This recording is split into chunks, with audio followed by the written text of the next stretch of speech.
on Call of Duty heavily right now. You got gaming, that's what Book do. He run with the real pros, and then you get the feel for how they, you pick up how they play. I'm just playing with the homies who just is probably just a little bit better than me. Getting dubs, though. Getting dubs. Getting damage. Buying the homies back, doing all that. Right. That'd be the best feeling in the world. The best. Yeah. I jump out the window with a pizza box, I'd be scared as hell. Yeah, word, right. All right, man. Aux Money back with another one. This is not your average show, though. The champ is here. Boss man is here. You know what? I'm going to introduce him like this. You know what? Because this is a special episode because between the two of us, right? The two guys sitting right here. 2 NBA championship rings, 2 finals MVPs, a regular season MVP. We got 14-time All-Star, 2-time All-Star Game MVP, Rookie of the Year, 6-time All-NBA First Team, scoring champ, member of the 50-40-90 Club twice, which is crazy. Did you know that? Yeah, of course. Right. Yeah. Twice is crazy. McDonald's All-American Game MVP, FIBA World Championship MVP, and a 3-time Olympic gold medalist. Between the two of us, you know what I'm saying? We're going to split all that. We can split all that. Yeah, word. And I got a couple BT Best DJ of the Year nominations. I never won that motherfucker. Been nominated. It's on the way. It's on the way. We got Katie here, bro. How you feeling? Man. Right. Round of applause. Thank you. Appreciate you having me on, man. So, bro, how you, Arizona's beautiful, man. Man, you how see you like this? It like, man, you can't beat this, man. Yeah. So how do you feel about just, even with shows like these, you know, obviously this is the best one, but for sure. Just how do you feel about just this whole content era in general and like what you want to contribute to it? Because, you know, sometimes it can get a little messy, a little foggy, you know, but I feel like it's up to us to really kind of uphold a standard of content. So how do you feel about that? Yeah, it is a oversaturated market. You know, everybody is speaking up on what they, you know, they're giving their opinions on but I really like it because the ones that actually are going through these experiences are telling people, you know, what they're going through in real time. And there's also a lot of people who've never been through the shit we've been through, but got the most to say about it. You know what I mean? So those are the people that I try to stay away from and hear from the real people who going through these experiences, because it's good to let somebody know, you know, a younger generation who trying to do the same thing we doing. What's ahead, you know what I mean? I wish we'd have had more content like this as we was coming up, just to kind of help us guide through our, you know, through this journey, you know what I'm saying? So it's definitely pros and cons to it, but the real ones that's speaking up, I encourage them to do it more. Exactly. So speaking up, I know you saw our friend SHECK and BALLO. I seen that. And what they had to say. And I commented on that. SHECK and BALLO said they could cook dudes on in the league, yeah. The bottom 7 on every roster. Everybody Robinson, 30. I'm not gonna lie, I'll give Bakuzi 30. Whoa. They was dribbling back there like that. Carl Havlicek, 30. Jerry West, I love you, I'll give you 30. Oh, Uncle Jerry. Get the f out of here. First of all, SHECK, he used to do it every day. If you don't do it every day, please don't come saying that you can defend or score on an NBA player. He does it every day. Don't disrespect the craft. So SHECK, BALLO, man, please. Yeah, I'm not gonna lie though. I really do think I could give Bakuzi a couple buckets. That's though. Crazy. I don't know that style of play. 75-year-old, 80-year-old Bakuzi probably might. He still knows buckets. That's crazy. So, all right, with that being said, there are obviously entertainers that can hoop, though. It is. So, it is a few. Like, you know, you got Quaid, Chris Brown, Dave East, obviously, you know, all these guys. If you could put together a starting 5 of entertainers on a basketball team, who would you have?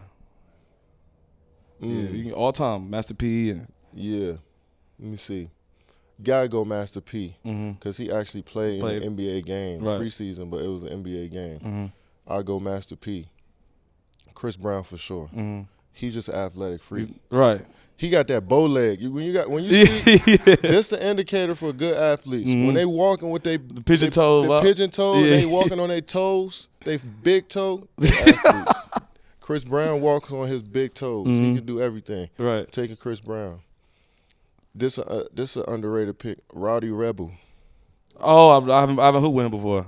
I never hooped with him before. He got the instincts that I like. I seen him at Chris Brinkley on the line. Maybe that's just the clips, because nobody missing that gym. And that's all you get. Yeah, that's exactly. Yeah, lethal shooter these gyms. Nobody missing them. Nobody missing them, but I like his movements. Rowdy Rebel, my third. That had indications of real hooper. activity. Yeah. Davies for sure. 6'6". He and actually grew up playing in the same programs as Davies. Right. And I'm gonna go Cole. J. Cole. Oh, okay, yeah. All right. I had to go Cole because he actually worked out, played in the league, and a lot of these dudes never ran full speed in their life. You know what I'm saying? So unfortunately, SHECK didn't make the team. He ain't make I'm not taking SHECK, especially for how he disrespected the game coming on the airwaves saying like that. So SHECK, man, you watching this, bro? You got some shit to audition for this thing. Yeah, for real.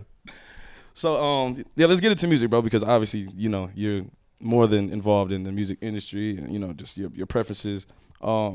Interesting question: has anyone's live performance on stage actually kind of changed your mentality or going into an actual game? Or how you approach it? There's a few guys. I mean, obviously Travis. I done seen. It's a football game with him every show. Yeah. Every show. I done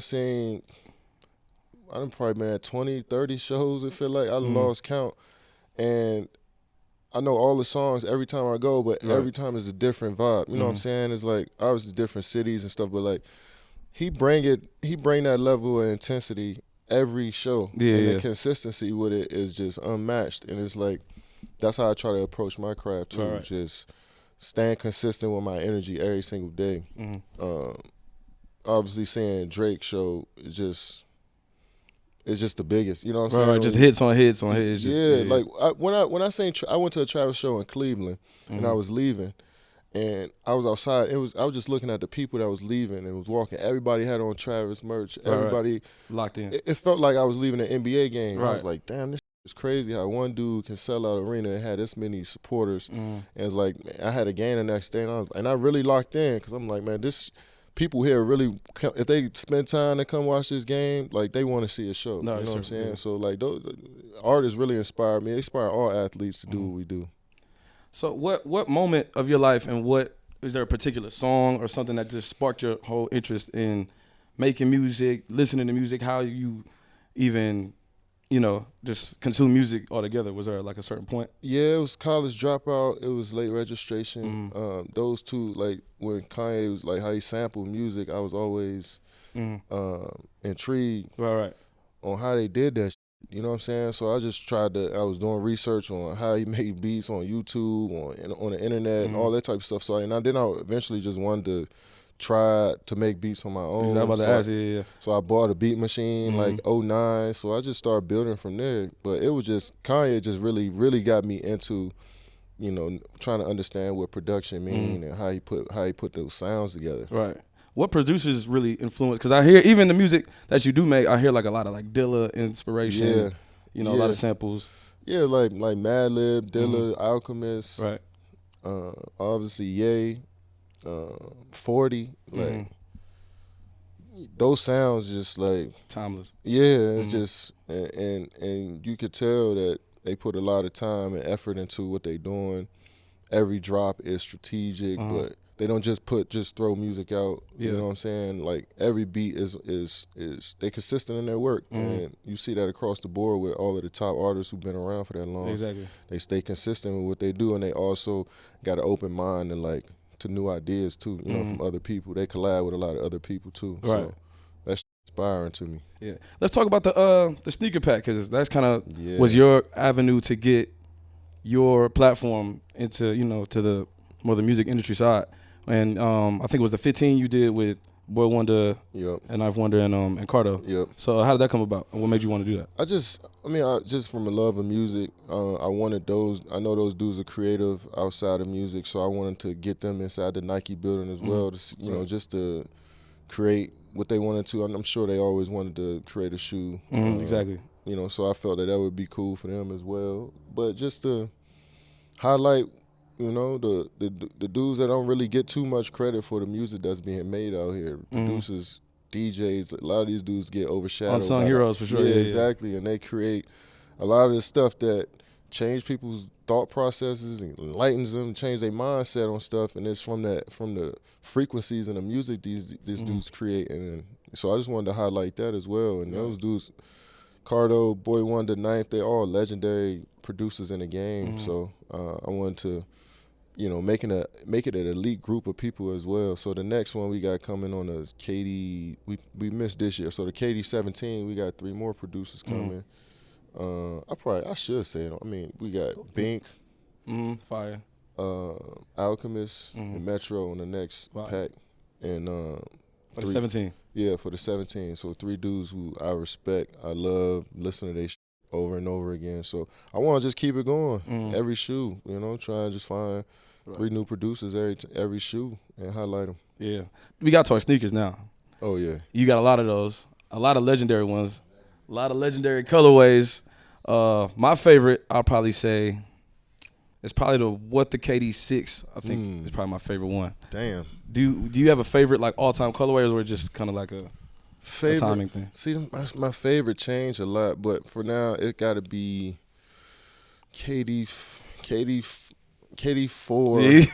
Can't want you to say 4 so bad. You know, I'm about to just stop saying the 4 because I say that every time. So that's the grand slam right there. What I want to come back out though, I want to retro the KD 2s. I don't know if y'all. You're right. We're gonna just pop those up on the ski. Yeah, the KD 2 scoring titles as a strap over them. I want them joints to come back out again. I think I'm gonna retro them joints. Legendary. But those probably my underrated joints right there. Ken, what's your favorite?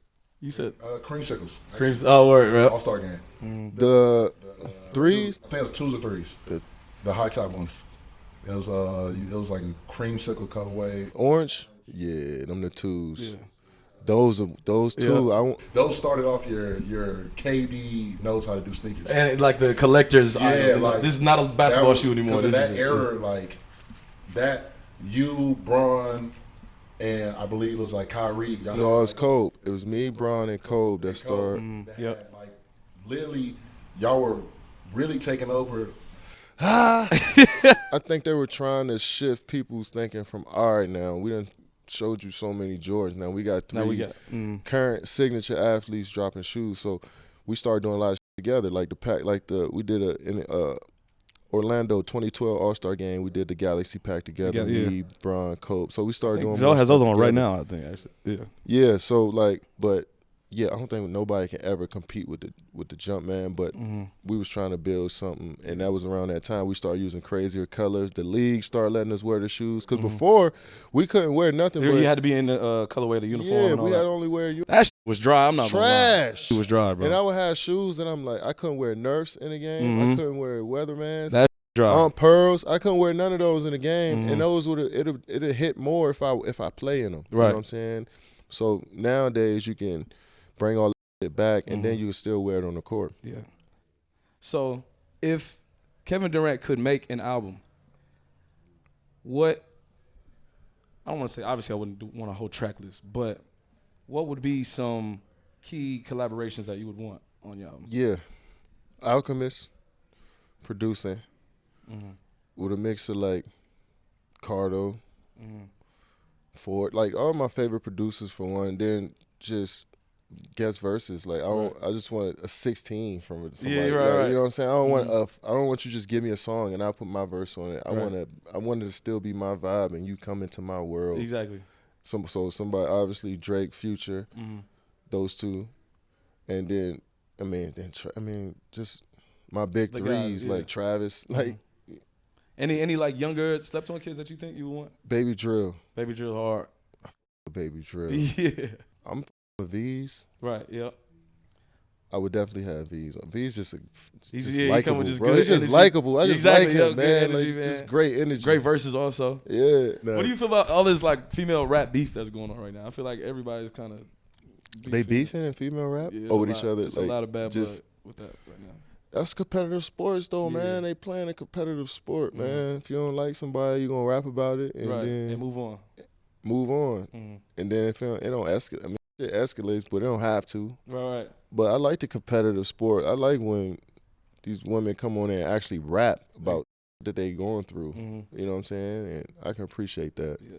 So we kicking out here in Arizona. I see Arizona's a very chill place, very relaxing. It is quiet, man. How do you spend your free time out here? I know there's a lot of video games getting played. A lot of games. Yeah. We play so much, dog. So when I get a chance to get an off day, I like to just chill in the crib, look at the view, take in the weather because it's 80, 75 in January, February. Exactly. Like, it's sweet. It's not like DC. Yeah, so I just be relaxing at the crib, man, playing a game. We on Call of Duty heavily right now. Right. Like, that's all me and the homies What guns do. you running with right now on the car?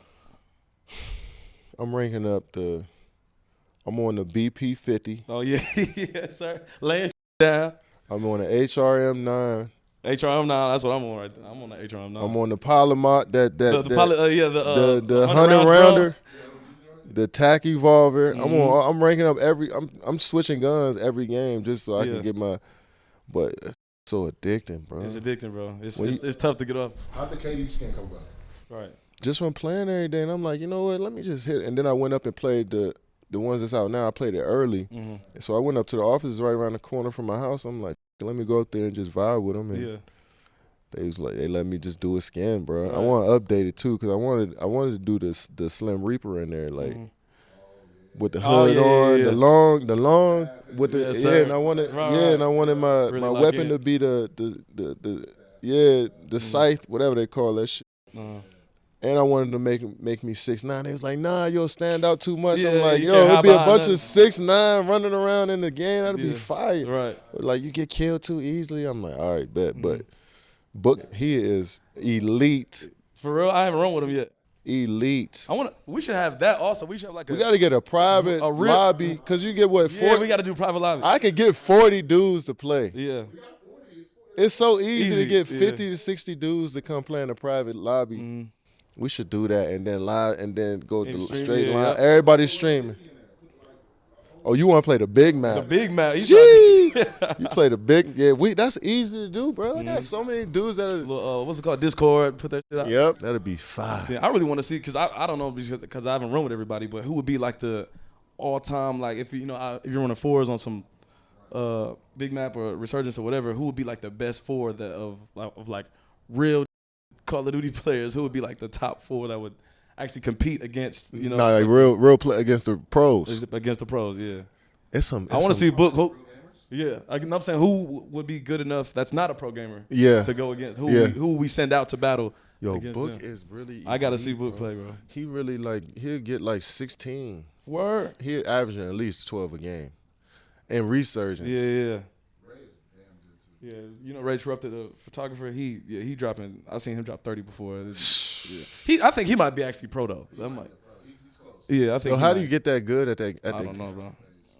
See, that's what it is. Yeah, that's what he might be a pro. You got gaming. That's what Book do. He run with the real pros. Yeah, and you get the feel for how they. Yeah, you pick up how they play. Yeah, man. I'm just playing with the homies who probably just a little bit better than me. Yeah, exactly. Yeah, just getting dubs though.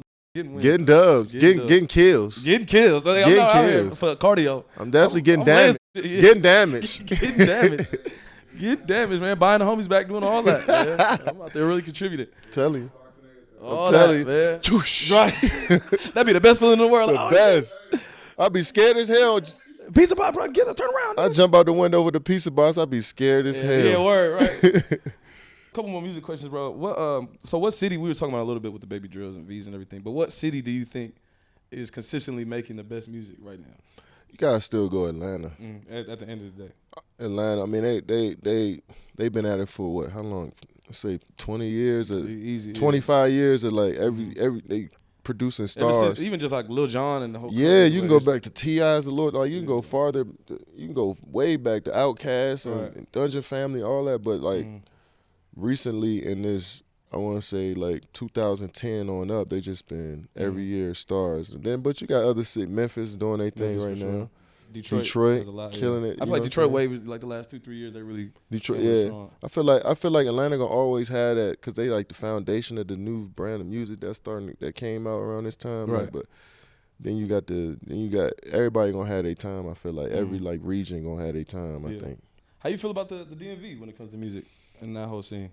And there's a lot of underground rappers I f with out there. Like they making music and they finding their sound. I think right now. Right. And I think in the matter, and there's a lot of dudes that's locked up too. That's nice. Right. And I think that's hard in the music scene. In Is DC. Trail locked up? Fat Trail. He just came home, I think. Yeah. But if you spend a year or two in and out of jail, that's just stopping your momentum. You know what I'm saying? So we got a few dudes that's in jail right now, but I think we building a sound in DC that's going. few years that's gonna click on, and we're gonna have our time too. Right. You know, I like a lot. I like Foggy Raw a lot. I like him a lot, especially just even like his beat selection. Like he's like more of like a poet. Yeah, so. yeah. He just talk. He could talk on. He don't. Yeah. He say shit that actually matter. Right. Will Go-Go ever be mainstream? No, I don't think so. It's an acquired taste, man. It's very acquired taste, and you know, a lot of it was based on like covers of other songs. Exactly. Like really, that Wale song "Bait" was like probably the closest that I've. Yeah, that Wale did the best he could with trying to make it mainstream. He did pretty cool. Even like Pretty Girls too. Yeah, legendary part in that whole movement. Wale, like that first mixtape he had it's probably my favorite mixtape ever. And More About Nothing. Okay, and KD had a part in there that lives to this day. People still tell me about that. The score check. Right. Yeah. I remember going in the studio and recording that, and then Fat Trail walked in. First time I met Fat Trail, and when he started rapping, I'm like, "Yo, this is a star." Bro. Right, nah, for real. But he just got into so much trouble. Wale got a nice eye for talent. Right, no, for real. When you look at most superstars' career, like he's the only one with like a Rihanna feature and a Lady Gaga feature. Like even he was one of Trav's first features. The what song was that? Quintana. While they was on that song, he even embraced me really early. Like he just knows what's about to happen when it comes to that. He got a good eye for that. And he started us off, and like he was the biggest we had in the game. You know what I'm saying? He was carrying that torch for us for a while. Yeah. I mean, he still is, to be honest. Right. He's still making music. I remember my first year at Howard, I got like a Facebook message from him, and it was like, "Yo, come to the yard at such and such. We're about to shoot the Nike Boots video." All this type of Word? Shit. Hell yeah. It was literally like a Facebook DM. Yeah, I guess you just sent it to like a whole like Howard whatever chat or whatever. So shout out to Wale, man. He's a good guy, man. For sure, man. For sure. My boy. So real quick, before we get up out of here, we always ask our guests here on Aux Money to put us on to 3 different things. And it could be food, a book, it could be art. There's a lot of lovely art in this crib. It could be a city. So just 3 different things that you think the millions of our viewers would like to see. Man, get your Apple Vision Pro. We got to talk about that. Get your Apple Vision Pro. All the time. Bro. The only reason why I don't got it on all the time, every day, all day, because they don't got all the apps yet. Right, exactly. Once they get all the apps converted on there, it's over with. Get your Apple Vision Pro. Yeah. It may be a lot, but if you get a chance, man, go to Monaco, south of France. Yeah. Sit on the beach, one of the best experiences ever. My first time going was last year, and that definitely changed my life. I didn't even know it looked like that. Yeah, seriously. Yeah. I didn't know people were living like that. No, for real. And get you a gaming crew, man. Get you a gaming crew, bro. Stay out them streets and get on the game. Gaming crews, man. When you get us dudes that I never even seen before, but we talk and vibe every day on just the game. And I feel like they my friends now. So when I see them, it's gonna be so much love. You know what I'm saying? It's a real community, man. Gaming, man. Get back into it. We all used to game when we was kids, but dudes feel like they just too grown up to play the game. Nah, bro. Lock in, bro. That's 3 things I could give you right there off the top of the head is that. Nah, for real. And, man, these girls, man, get off our backs when it comes to playing the game, I'm telling you. Sometimes we just want to chill and play the game, man. Man, you can sit right next to me. I got a nice chair right there next to you. Go ahead, get your headphones in, watch your movie while I'm playing the game.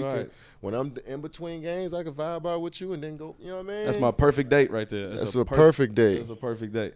So, yeah, let's, anybody else got some more questions for Kevin, man? This has been, let's do it. Can we talk about your rapping history, your rapping feature? Oh, my gosh. Like, you did Scary Hours 3, right? So, if you had a choice between the people in the rap category right now, who would you want to team up to produce another album or like a full-length album of somebody? Another artist. And how did Scary Hours 3 come about? How was that process? I'll tell you that first. Scary Hours 3, so when Drake made For All the Dogs, he was on tour. So I would go on a couple dates here and there, just vibe with him and talk music, whatever. And after For All the Dogs came out, it was just so much talk around. Like, it wasn't enough rap. Right. He was... How did you feel about that album, For All the Dogs? I thought it was incredible. Yeah, I'm not gonna lie. I revisited it probably like 6 weeks ago, and yeah, I was like, I might have been tripping the first time I listened. I mean, because it's all his music is like that. Really, it aged well, yeah. and it take you a while to truly understand what he was doing. Mm. And so all the songs sound good, but like just the reception, like, yo, you need to rap more, because he had 8 a.m. on there, which was a rap song, and everybody, and he dropped that first, so people expecting that was with the tone of the album, and it went totally different way. And so we was just like, he's like, man, I still feel good, because he said he was retiring and taking some time off, and so I text him, he's like, man, I'm feeling good, I'm still writing, I'm still listening to beats. I'm like, what? And like, then he sent me a joint. I think it was Red Button he sent me, and I was like, oh my God. Yeah. Like, you still rapping? Like, you still got this What to say, yeah. And he was like, yeah, I think I want to hit him with like 4 or 5 songs. I'm like, you should do that. You know what I'm saying? Because I was getting pissed off just from hearing people critique the album as soon as it came out. I was like, you ain't even listened to it all the way through yet. You know what I'm saying? So, and I wanted him to just go straight at people's head with the rap. No hooks, none of that, no singing, none of that, just straight bars. And conductor beats, and he was feeling the same way. So I just, more than anything, I just encouraged him to lean into what he was feeling already, and definitely worked out. It worked out perfect. Definitely worked out perfect. And then if I had any artist, my favorite probably right now is Bo D. James.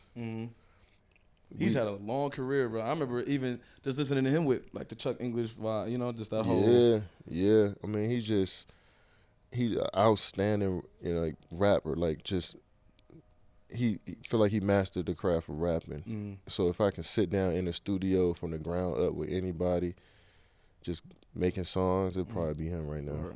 That might have to happen, man. I'm not gonna lie. That would be legendary. That would be. I might need to hit him up. And see if I could just come at least watch him vibe out, you know. I guess like going back to like your feature and the reception you got from your fans. Oh yeah. Back to the song. Yeah, how you feel? Because I was gonna play it at the at the All-Star brunch. Yeah, he was like, man, chill. But the shit was dope though. Yeah, I mean, it's still. I mean, cause me and Stally cool. I talk to Stally all the time. And it's like. So when did y'all record that? I want to say 23. Okay. So last summer, I think. No, 2 summers ago, 2022. And I was just like, we've been chopping it up every day in group chats, talking hoop, music, all that, all the time. And I sent him a joint that I did just around the studio one day. Yeah. And he liked that. And he was like, yo, get on the joint with me. I'm like, all right, I'm rapping right now. Like, I got a couple bars, you know what I'm saying, in the phone, so I do it. And he was like, he want to shoot a video for it. We did that on the road. I was on the road in New York. We played the night before. We played Brooklyn. Did that 20 minutes at the crib. Right. And the reception was fine. I didn't know how people was gonna take it. You know what I'm saying? Like, I wasn't expecting much, but everybody. So how you feel about it now? Is it like more of like just chill, like don't really talk about that thing, or is it like, do you want people to know and receive more of your music after that? I mean, I'm not really tripping. Like, if people, like it or not, or like, I just like doing it, and I Stally, and if he wanted to put it out, it was cool. Right. Like, I'm not trying to be a rapper though. Exactly. Like, I'm not trying to be known as like, yo, KD can rap too. Like,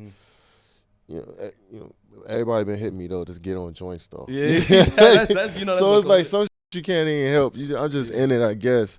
But I'm not trying to be no rapper. I'm not trying to put out my own shit. Like, I ain't trying to make no album for myself. And shit. But if I do verses for the homies and they want to put it out on their I don't mind. So the other end of the question, I know we talked about rappers that hoop. Who do you think are the best hoopers that rap?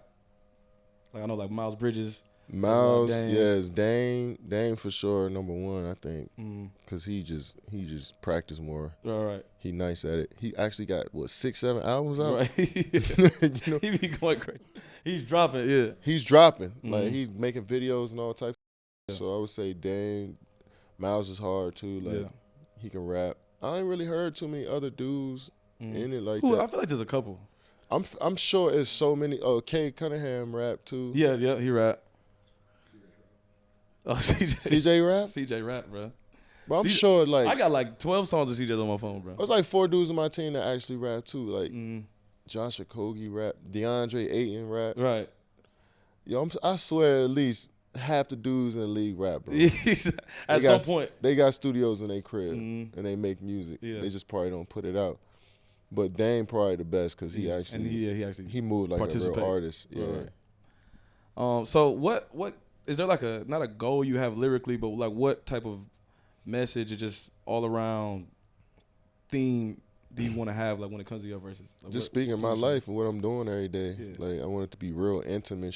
I'm a rap like literally telling you step by step how my day going, what my life is like at that time. I want to just be personal to me. I ain't trying to like spread no message of equality or like social shit.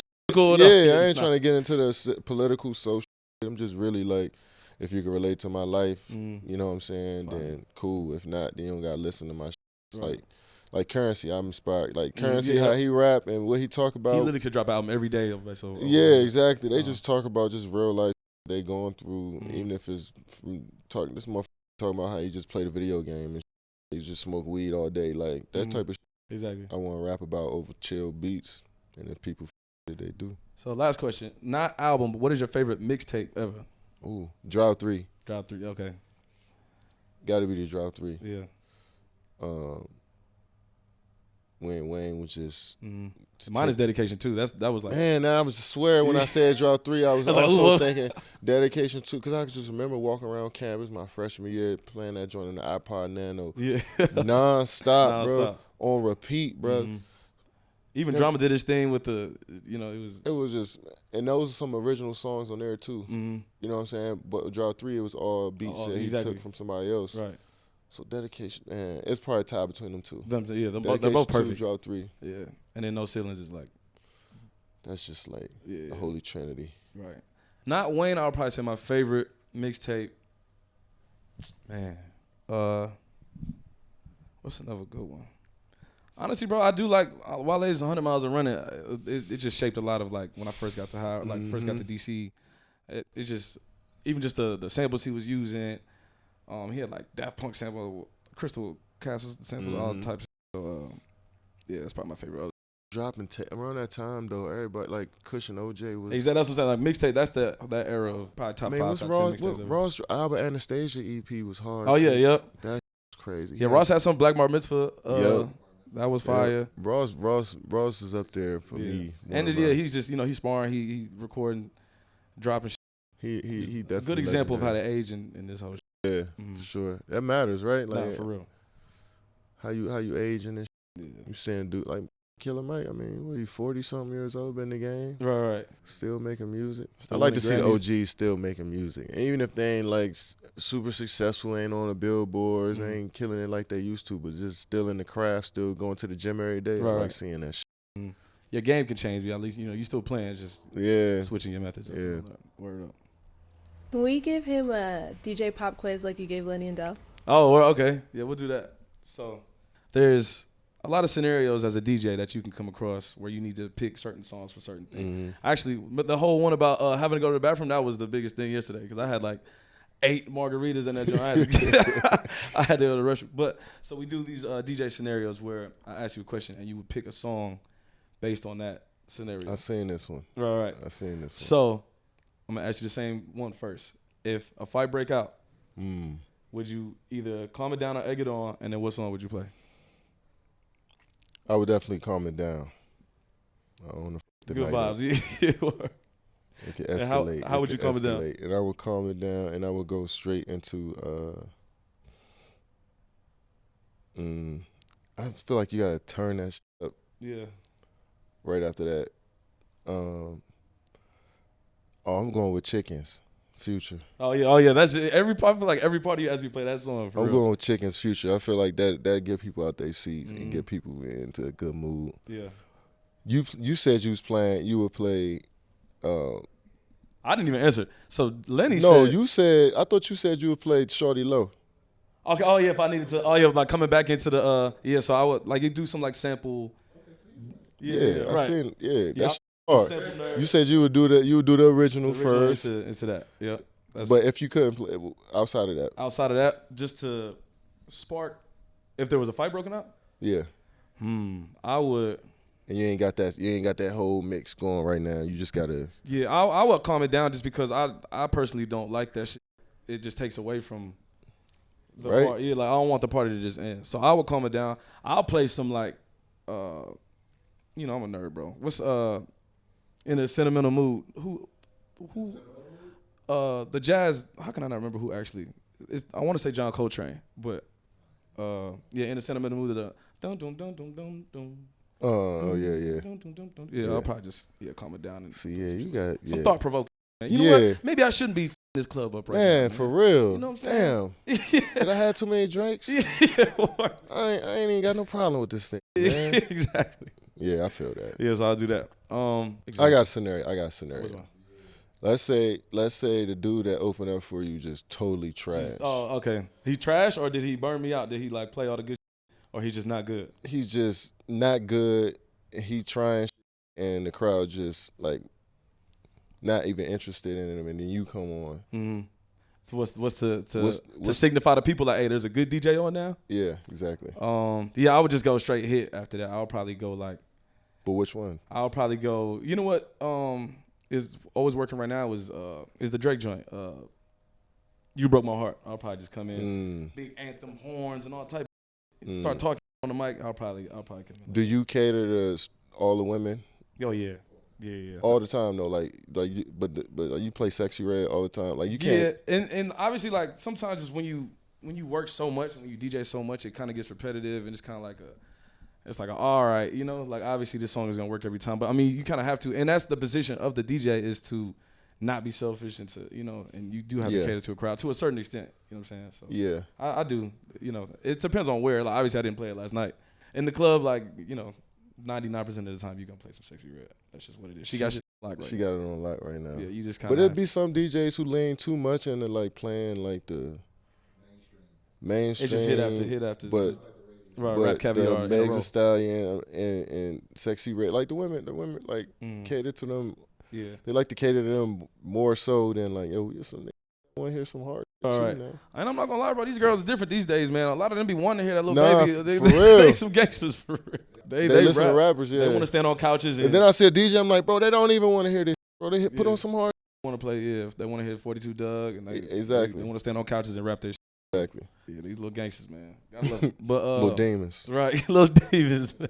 Right. Exactly. So say, last one. Say you're a DJ in a party and you didn't know Jay-Z was there, right? But he comes to the DJ booth. He's like, all right, stop the music. He gives a whole speech, and he's like, drop my DJ. What song would you play?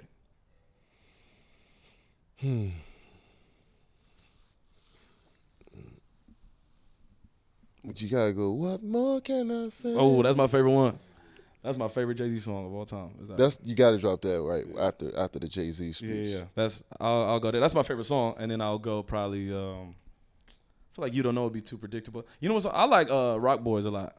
When he comes in with the horn, clearly I just like horns a lot, but he come and the winner is Hove, and that whole is that's the one. So yeah, I'll go there.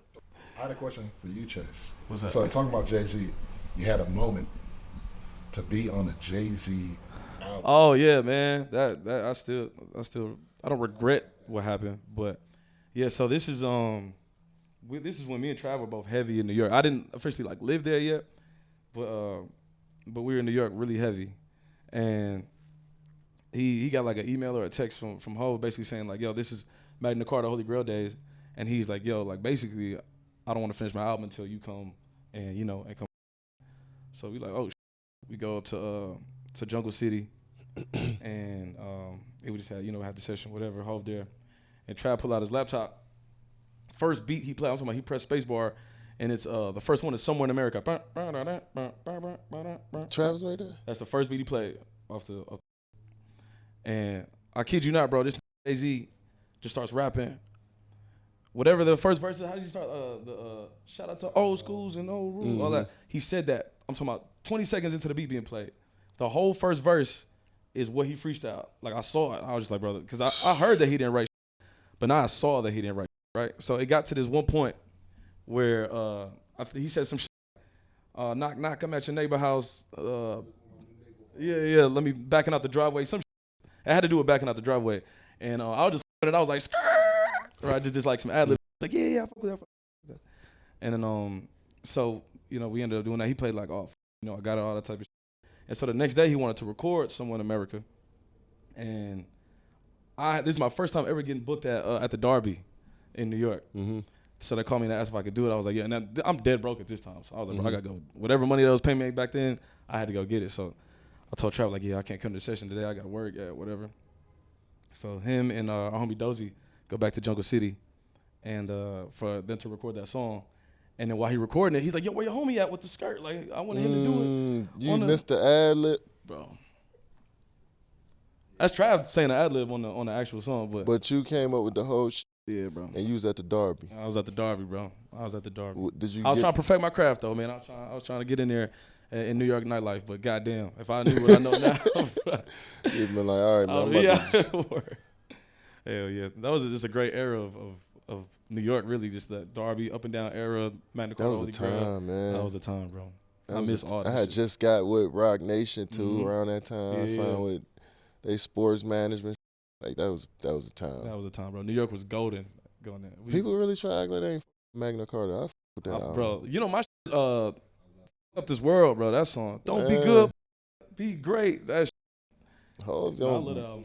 And he was putting to a lot of big money. Like at that point, even like a lot of the younger artists, like even like us, that whole not SoundCloud generation, but like right before that, if you came in the game in the 2011, 2012, like we wasn't making any money yet. So listening to that album just seemed like some whole big, it just it explained what can happen. Hov was still active. Exactly. He was still the best player in the league. You know what I'm saying? So very much. He was inspiring everybody with that shit.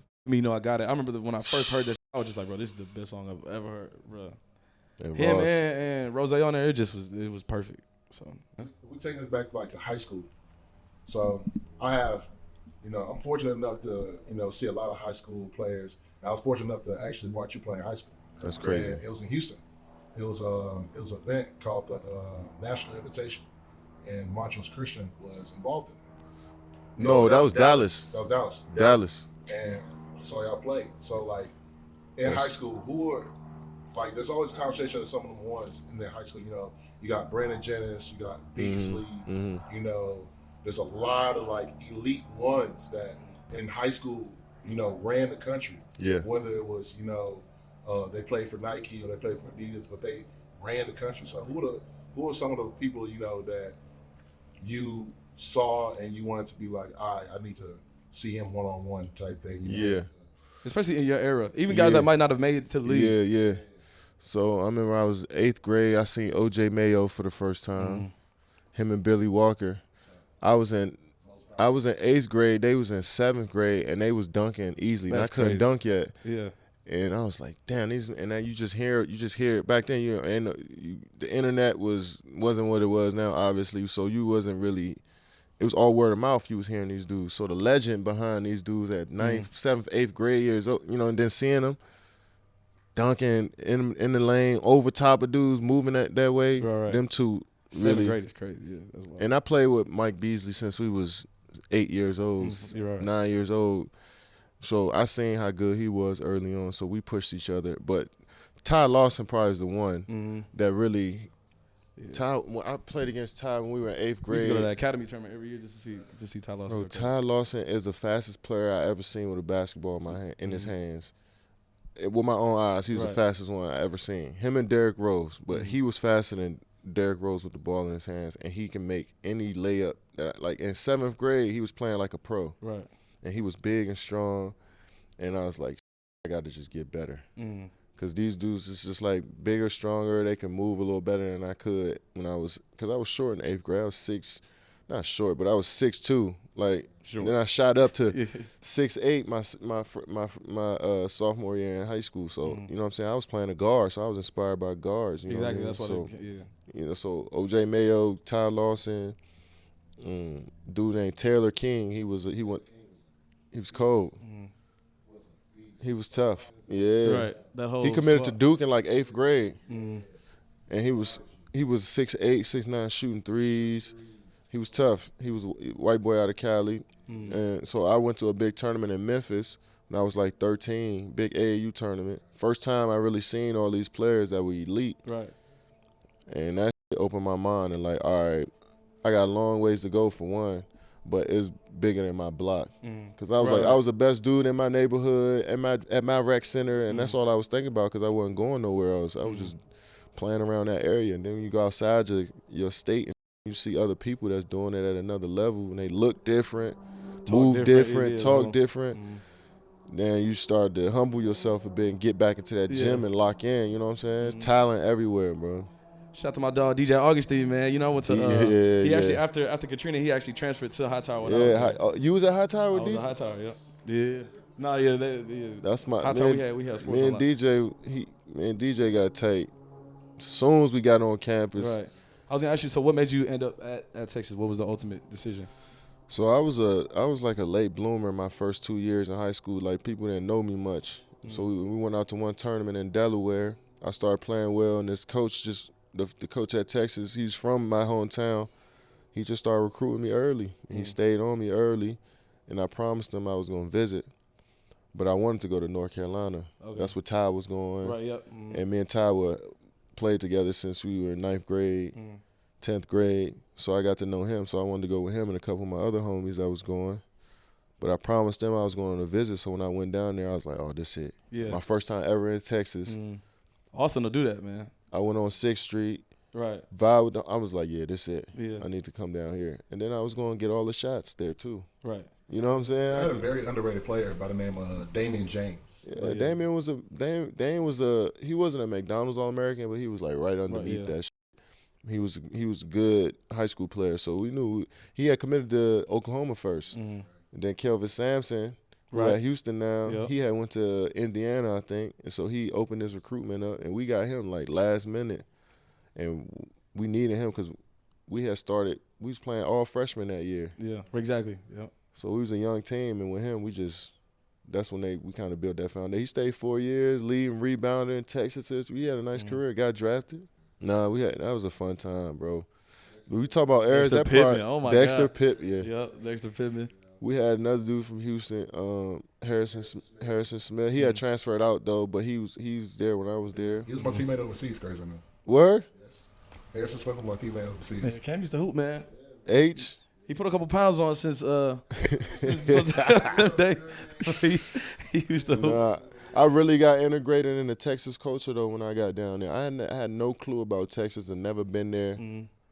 The day I graduated high school, that next day I had to go down there for summer school and Yeah. As soon as I got there, I just got like Houston. I was already into screwed up music and my brother had moved to Kansas, so he was telling me about all the Houston rap. Yeah. And down south rap and so I was a little bit into it. But once I got down there, you hear about Trader Truth, Zero, Mike Jones, Big Pat, Lil Keith, Pat, Fat Pat. I mean, Lil Keith, all these dudes. I'm like, man, it's a whole different world that I ain't know about down there. It's a whole different culture from anything else, unique to anything else, bro. That's how I felt about the DMV though. The first time, because I actually have family from DC, but just pulling up for the first time and just hearing how y'all talk.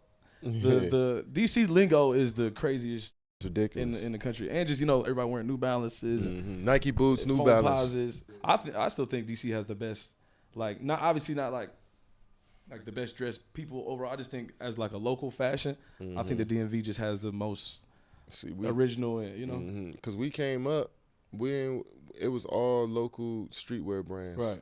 Like Sabiato, Hobo, All Days, Shooter Sports, Madness. It was like every neighborhood had their own urban wear, sweatsuits. Yeah. We used to wear headbands. We used to different print on shirts. Like we used to.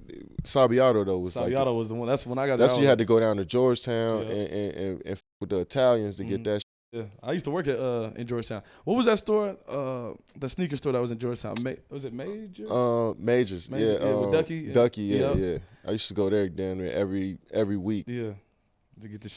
And what was the other one? Like Up Against the Wall, like that. Up Against the Wall was a staple in every mall.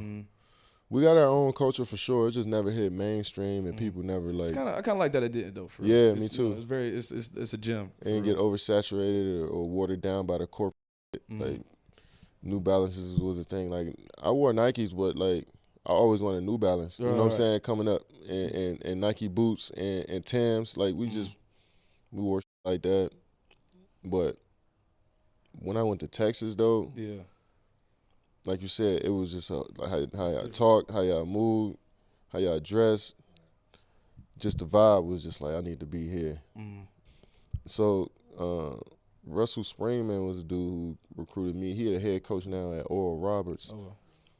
And he recruited me. But Barnes, like I ain't talked to that man one time, probably twice. They be getting all the credit and stuff. They be like, you really like the little assistant. They be the assistants, yeah. That really you pull up on you, practice with you, rebound for you. But but once I got there, I understood why he moved like that though, because as coaches, as college coaches, bro, you gotta do a lot of shit, bro. You're like the president, right? Yeah, exactly. And the team, so like these dudes, your GMs, they gotta go get the players. While you gotta go coach your team, get your dudes that's already on the team better. So he was one of them dudes that locked in that gym. Though he worked me out, you know what I'm saying? He really was one-on-one, me and him in the gym. That's why I f with him to this day.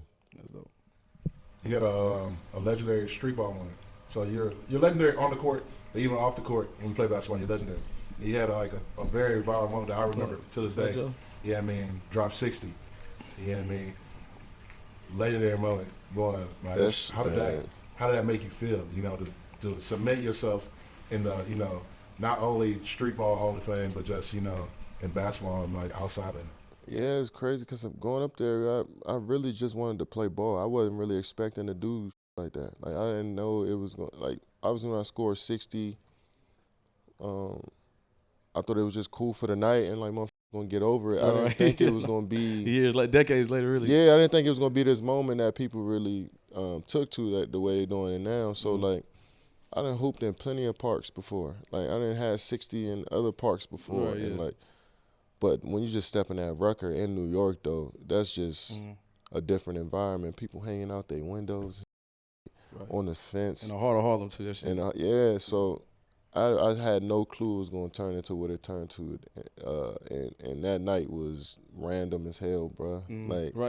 So random. Like, my man just called me the day before, like, yo, we just hooping, a few of us hooping at Rucker. I didn't know how big the game was going to be. I didn't know who was going to be there. I was just like, I'm stuck in OKC. I ain't did. It's a lockout. I'm bored. I go to New York for the weekend, vibe out. I'm just thinking I'm gonna go vibe out and party. That was my thought process when I'm on the plane. I'm like, I hoop while I'm there just to get some run in, and it just turned into that. And that was a memorable night. That's like when I hit that last three, and they all ran onto the court. I just had no clue what to do. I was just gazing. And how old were you at this point? You probably was what? 23, 22. Yeah. I was 22. I was just gazing into the sky like, damn, this is crazy. This is really it. This is what I wanted from basketball. Is just that moment of just I hit 4 straight threes and the crowd loving that. How much did like EBC and all of that really influence your game, even as a professional? Oh, it's all the tapes I watched as a kid, bro. DVDs. And one mixtapes. I watched all of them joints.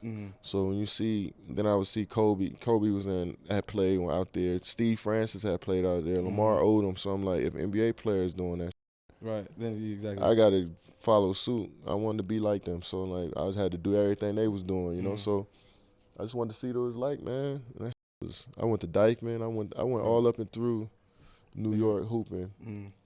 Throughout that lockout, just to hoop. I know you was there for a short time, but how was the Seattle scene of basketball? I feel like they need a team back. I feel like that place is really sacred when it comes to basketball. It is. Have a team now. It is, and they will have a team back for sure in the next 5-10 years. For sure have a team. They just got so many nice hoopers out there. It's just like all up the state of Washington, the whole state of Washington. They got players that played in the NBA, high-level college ball, been great high school players. They just for decades, they always producing players like Jamal Crawford, Nate Robinson, Isaiah Thomas, Marvin Williams. Now you got Paolo, from Seattle carrying that torch. It's so many other dudes. I hate naming names because I can go off of 20 names that touch the league from that area. So and they just breed ball players. So they need that pro team so they can inspire. That can inspire. When you got a pro team in your city, that's just inspired next generation of hoopers to just want to hoop. Right. Because they see that in their city, they see it as attainable. It's possible, exactly. Yeah, possible. So would you go to different parks around Seattle? I know you weren't there for too long, but yeah, I was just doing appearances with the team. And I was going to like Rainier Beach is where all these dudes went. So Rainier Beach. Yeah, we had an appearance there. They every year they got DeJounte Murray went to school. Like they got players every year that come out of that area in that little small community. And so, I was tapping in with everybody from there, the Brandon Roys. Right, yep. You know what I'm saying? I was just out and around. Those dudes at every gym hooping, so I got to know most of those dudes. And if we'd have stayed in Seattle, that would have been a crazy time. Right. Even just the jerseys, man. We need them back. We need them back, bro. Yeah, for sure. For real. I think that's the best logo. That the green and orange Sonics, I think that's my favorite. So now obviously you play for the Phoenix Suns now, but real quick, I just want to get into, you have a lot of eras of your career, like a lot of sagas. Yeah. Right, so you got obviously the Texas era, you got Seattle, OKC, yeah, Brooklyn, Golden State, now we're here. Do you have like a favorite moment or a favorite era of your career where maybe you just had the most fun with it? Or?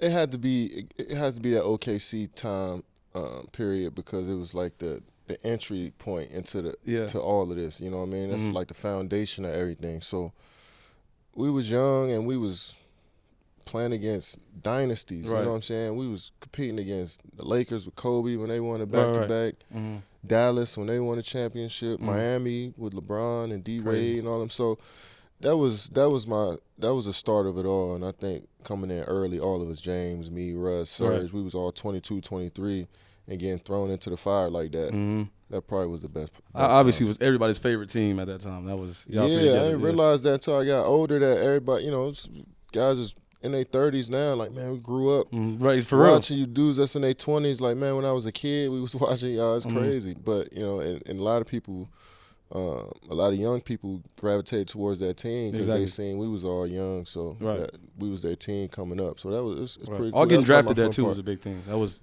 y'all didn't try to link up. Y'all all got drafted. Yeah, exactly. Like, we all came, like, consecutive years. It was me, Russ, then James, and Serge, and then we just kept building from there. And that probably is the most fun I had in the league. Everything else was definitely cool though, but like that was cool. My first time experiencing something, you know what I'm saying? Was with that. So that was it. So mentally, how do you think what's changed just from that point up until now? Just I see you putting on for a lot of the younger guys, a lot of young hoopers, a lot of young artists and producers. So what mentally do you think changed from those OKC days to now where you at? I just think that experience of like, winning and losing, all of that stuff, having different teammates, coaches, that just, gave me more experience, but more knowledge about the league, the business, the game itself, you know what I'm saying? And it's just, I've been in it for 17 years now, so that was 9 years of my career that, we experienced a lot from going to the finals, winning every year. We had all-star games. I was experiencing all-star games, all-NBA, so I just think that knowledge that I gained throughout that time is the difference. You know what I'm saying? I just seen a lot. So obviously, you mentioned business, and we're sitting here with these lovely boardroom microphones in our hands right now. Got a plug. You're right. So just break down just the whole creation of boardroom, why you wanted to do it, you and Rich's relationship. Yeah. I mean, me and Rich at first it was a manager-player relationship, and that just grew into having just a pure friendship and. Throughout that, we just had conversations on what we wanted to do outside of the game. I felt like I was established in basketball already, so I wanted to try some other stuff. And we wanted to tell stories, man, around the game, around the business of basketball, the business of sports. And we wanted to, just kind of have a home for people to kind of look, to take in that type of stuff, you know. So we just been building, man. Aux Money is come on now, Aux great Money, addition, Aux Moolah, the biggest, man. You know what I mean? So good. So yeah, man. To wrap things up, bro, appreciate it. Man, thanks for having me on, man. Your lovely abode, man. Fire. Anytime, man. Right. Anytime, man. Your brother's welcome. But no, appreciate you. We gotta definitely get a game in, bro. We gotta set up the private match, private lobbies. That's one thing we gotta do next. Yeah. We gotta get. You said 150. I say 45. Let's go research. We all streaming at the same time. Mm-hmm. Yeah. And we'll mix it up how we mix it up. Yeah. That can happen. And we just cut up the highlights. Yeah. That'll be fire. Just drops a little. That'd be fire. Highlight, yeah, private lobbies. The lobby. We need to go. We need to get like. We need to just get a little block of like 3 days. We get 40, 50 dudes that could really commit to this to time. like 6 hours or 7 hours of just straight bump. You're right, exactly. Yeah, I ain't trying to hit nothing. I got a meeting. I got we call. bumping for a weekend. Right. We getting it in, filming this. It just keeps getting dubbed. Are you eating when this is happening? How does this go for 6 hours? I'm not gonna lie. I don't know about y'all. Between every game, I put my mute and I go to the refrigerator. Yes. I might get like some grapes, some apples, whatever, some fruit. It's like 50 seconds. Yeah. It's about 50 seconds. You know exactly when you need to get back. And then but the worst is when you come back and you already in the water somewhere. Somebody start punching your shit. You like, oh, my bad. Best y'all. time when you come back, where we landing, and you right Exactly. there. Yeah, like you thought you wasn't there. Word, man. Mm-hmm. So yeah, we need to get that. We're gonna put that in. We need to get that in the airways. Yeah, no, it's gonna happen. 50 dudes, whoever, 50 players, 2 a day. We just run. Just run. Private lobby. Yeah. No matter where you at. Easy. Do you have what's it called? The PlayStation, the portable joint? Nah, I heard it was fire though. It's live. You just gotta have really good Wi-Fi for that. Cause it's going. So like when you turn it on, it's gonna turn on your PlayStation at the crib. So if your Wi-Fi not like great, it's gonna be like laggy and shit. It's cool though to like have you on the road. But you play it? You used it? I had it before. Yeah, it's cool. It's a dope little investment. You're not for duty. You gotta be locked in. It's a little too small. But for like 2K and everything like Madden, you can definitely play on that. So. Dude, you gotta hear everything. Everything gotta be right. I gotta hear the footsteps. Everything gotta be. Even proximity chat, I need to know somebody else around. All type of shit. Y'all use proximity? I'll be on there. I be wanting to know. And I be talking shit. I be talking shit. Nah, I'm gonna start filming drop my clips, my highlights on the ground. Yeah, man. Let these know what it is, man. Real. Now we gonna set it up, man. KD, bro. Appreciate you. Love you, man. You already know. No doubt, brother. This is fire.